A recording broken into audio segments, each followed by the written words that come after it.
Greetings, everyone. Welcome to Chess Advanced. And this is a game from GCT Grand Chess Tour, which is being held in Croatia. And this is a game between Magnus Carlsen and Gukesh, former world champion and current world champion.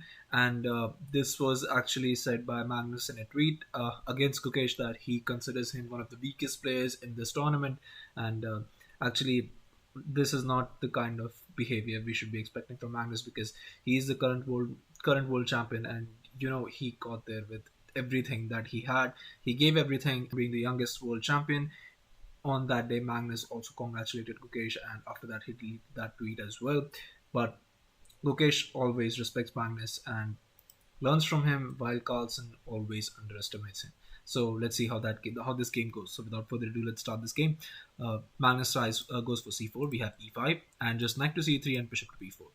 Just going for that English opening, reverse Sicilian, and we have knight to f3, and we have this bishop captures on c3. We have d captures and d6, just ruining Carlsen's pawn structure early on, and we have this e4, just going for that knight to d7.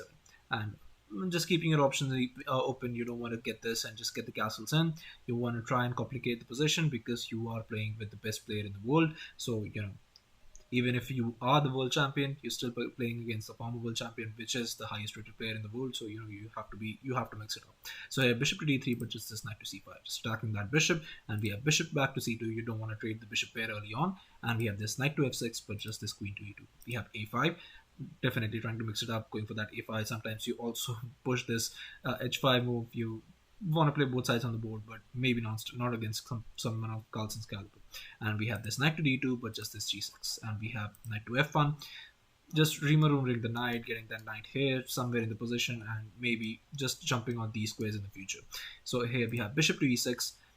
Whenever the knight jumps, you want to trade that knight because that knight is going to be a very, very strong piece. And we have this bishop to g5, but have this bishop to h4, but just g5, just pushing that bishop further back. We have bishop to g3, but just this queen to d7.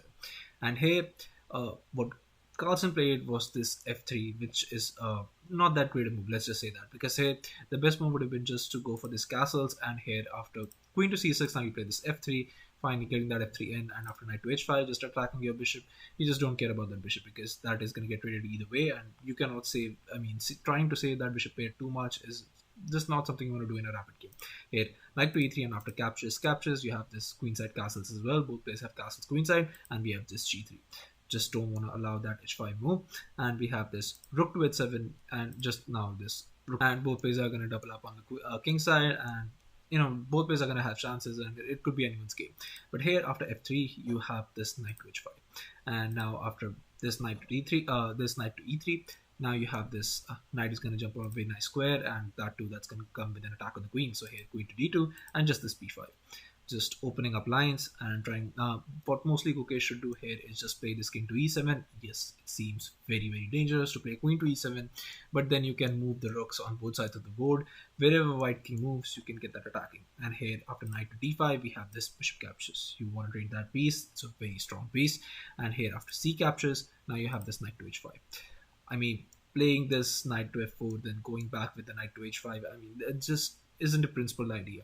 What you want to do is just get that king to e7, just castles, and maybe rook h to b8, bishop to f2, and just knight to e4. Just trying to weaken Carlsen's pawn and maybe capture them and try and attack on the queen side. That would have been the best choice for Gukesh, but he played this knight to h5. Going after Carlsen's bishop here, bishop to f2, just moving that, and this just knight seems silly on this h5 square. So here king to f8, just trying to castle with the just trying to artificially castle, but here king to e7 would have been much faster. Here g3, and now just king to g7, and now here after bishop to e3, and here after rook to g1, now we have this knight to f6, but just pushing on the queen side, we have captures, and now that knight has to move. So here knight to a4, but just this bishop to e3. You don't get much from capturing that.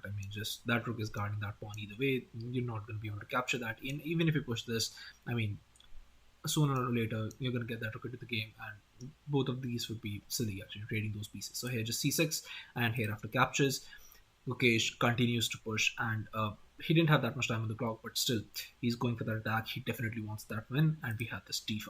Here e captures, knight captures, and now those bishop pair are not doing that very much, as you can see, though they are on the strongest slides, but still it's just not that good.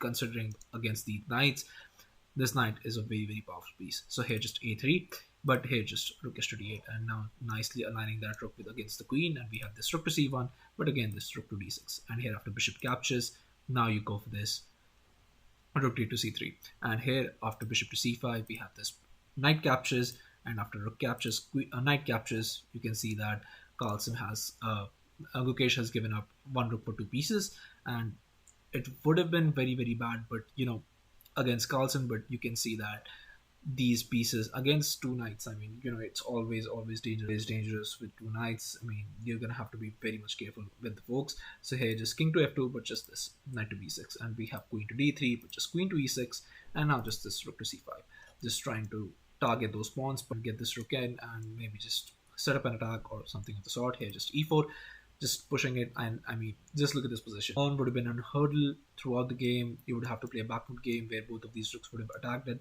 Yes, you could play this knight here and defend that, but this is a much faster approach. He just sacrifices a pawn for some momentum and he gets it, because here just queen to d4 check, and only after the king moves, now you play this rook to d1, and here after e captures, I think this was the best moment where Carlsen could have defended, and he has to play this rook to c2, and only after you play a move like queen to g3 you get this king to g1, just guarding that mate and defending. But here after e captures, he decides to go with the plan and he plays this rook to e5, and this just completely blunders the game. You're more than welcome to pause the game and try to find out the actual move, but I have already shown you that, and the move is actually queen to h3. So here after rook captures, but it doesn't work. So here pause the video and try to find the move that completely obliterates former world champion and the highest rated player in the world, Magnus Carlsen. Have at it. So congratulations to everyone who's able to find this move, and the move is knight b to c. The idea being that you have to capture that, and that capture is going to come with a check, and then queen will do the rest of it. So here Carlsen or Magnus obviously saw this, and Magnus played this rook a to 5, but you already have two pieces for the rook, and now that rook, just you're going to capture that rook, and there's nothing Magnus can do about it. So here b captures, but just this queen to f5 check. We have king to g2, queen to c2 check, king to g1, and this knight to f5. And now you can see that slowly but surely Gukesh is going to get all of these pieces lined up, and once they're lined up, it's going to be over for Magnus. The game is already over. He could resign, but you definitely want to see maybe Gukesh does some mistakes and maybe he can still win this game. So here queen to d7, but just this knight to e3, rook to d2, and we have queen to c1 check, king to f2, and just knight to g4, and we have rook to e2, knight to e5, and queen to e7. Both players are very much down the clock, so maybe Magnus is hoping that Gukesh will do some mistake, but it's very unlikely. And here just knight caps on c6, queen to e4, and just rook captures on e5. And it was on this move, on move 49, that former world champion Magnus Carlsen resigned the game, and Gukesh got this spectacular victory. And why he resigned, basically this rook to e5 is coming, and you're going to lose the queen, and there is no other way about it. You cannot move the queen anywhere because your rook hangs, and even if you move the queen somewhere, that check is definitely still coming, and after that the queen will do the rest of the job. So here spectacular victory, less than 50 moves, great game, and definitely Gukesh is learning a lot, and he's definitely showing why he's the world champion. So yeah, thank you all for watching. I'll be coming up with more such games from the GCT and more from wherever I can find, and a few games of my own as well, so stay tuned, and thank you all for watching. I'll be coming back soon.